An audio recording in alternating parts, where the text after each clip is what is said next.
Hello student, good morning everybody. আজকে তোমাদের কম্পনের প্রকৃতি থেকে নিয়ে এসেছি বেশ কিছু গুরুত্বপূর্ণ প্রশ্নপত্র, যে প্রশ্নগুলো তোমাদের ফাইনাল এক্সাম 2024 ক্লাস 11 যে ফাইনাল এক্সাম 2024-এর দিকে লক্ষ্য রেখে এই প্রশ্নগুলো তৈরি করা হয়েছে। তোমরা খুবই মনোযোগ সহকারে এই প্রশ্নগুলো তোমরা দেখবে, ঠিক আছে? তার জন্য তোমরা অবশ্যই প্রথম থেকে শেষ পর্যন্ত ভিডিওটা তোমরা খুবই মনোযোগ সহকারে দেখবে, এবং যে সমস্ত প্রশ্নপত্রগুলো দেওয়া হচ্ছে সেগুলো খুবই মনোযোগ সহকারে প্রিপারেশন নিয়ে এক্সাম হলে যাবে, দেখবে তোমরা অবশ্যই ফাইনাল এক্সামে তোমরা কমন পাবে। তার জন্য তোমাদের এই যেটুকু সময় রয়েছে সেটুকু সময় তোমরা খুবই মনোযোগ সহকারে শুধু পড়ে যাও, শুধু পড়াশোনা করে যাও, আর কিচ্ছু না, কোনোদিন টেনশন করার কিছু নেই।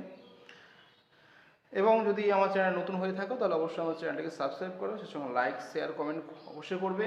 তোমরা যদি উপকৃত হয় তাহলে তোমাদের বন্ধুদেরকে অবশ্যই শেয়ার করবে, যাতে তারাও যাতে উপকৃত হতে পারে। কেমন? তাহলে শুরু করা যাক আজকের এই ভিডিওতে কী প্রশ্ন রয়েছে সেগুলো দেখা যায়। প্রথমে আমরা দেখো যে প্রশ্নের কথা বলছে, মুক্ত বা স্বাভাবিক কম্পন বলতে কী বোঝো, এর বৈশিষ্ট্যগুলো লেখো, তির্যক এবং অনুত্তর কম্পনের সংজ্ঞা দাও, উদাহরণ সহ এদের মধ্যে পার্থক্য লেখো। তোমার এই প্রশ্নের অ্যান্সার 894 এবং 895 পেজে তোমরা দেখো, তাহলে এই প্রশ্নের অ্যান্সার তোমরা পেয়ে যাবে সহজে। ছায়া প্রকাশন বইয়ের কোন কোন বিষয়ের উপর মুক্ত বা স্বাভাবিক কম্পন নির্ভরশীল, সরলদোলকের ক্ষেত্রে এর মানটি লেখো। তোমার এই প্রশ্নের অ্যান্সার ছায়া প্রকাশন বইয়ের 894 পেজে তোমরা পেয়ে যাবে, খুবই গুরুত্বপূর্ণ প্রশ্ন। অবমন্দিত কম্পন কাকে বলে, লেখচিত্রের সাহায্যে মুক্ত কম্পন, অবমন্দিত ও সংকট অবমন্দন এর বৈশিষ্ট্যগুলো দেখাও। তোমার এই প্রশ্নের অ্যান্সার ছায়া প্রশ্ন বই 895 এবং 896 পেজে তোমরা এই প্রশ্নের অ্যান্সারটি সহজে পেয়ে যাবে। তবে কী বলেছে, অবমন্দিত দোলন সম্পন্ন একটা কণার স্মরণ সময় লেখিত অঙ্কন করো। পরবশ কম্পন কি? পরবশ কম্পন ও অনুনাদি কম্পনের পার্থক্য লেখো, ওনাদের উদাহরণ দাও। তোমরা এই প্রশ্নের অ্যান্সারটি ছায়া প্রশ্ন বই 896, 899 পেজে পেয়ে যাবে, এবং তারপর পেয়ে যাবে 898 বই। তাহলে এই পেজ তিনটে দেখলে তোমরা পুরো প্রশ্নের অ্যান্সারটি তোমরা পেয়ে যাবে।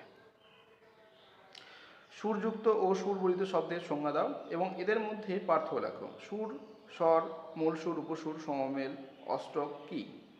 200 hertz, 300 hertz, 400 hertz, 500 hertz, 600 hertz এর মধ্যে কোন কোন সুরটি মূল সুর, উপসুর, সমমেল, অষ্টক তা লেখো। তোমরা এই প্রশ্নের অ্যান্সারটি ছায়া প্রশ্ন 899 পেজে তোমরা পেয়ে যাবে, খুবই গুরুত্বপূর্ণ প্রশ্ন।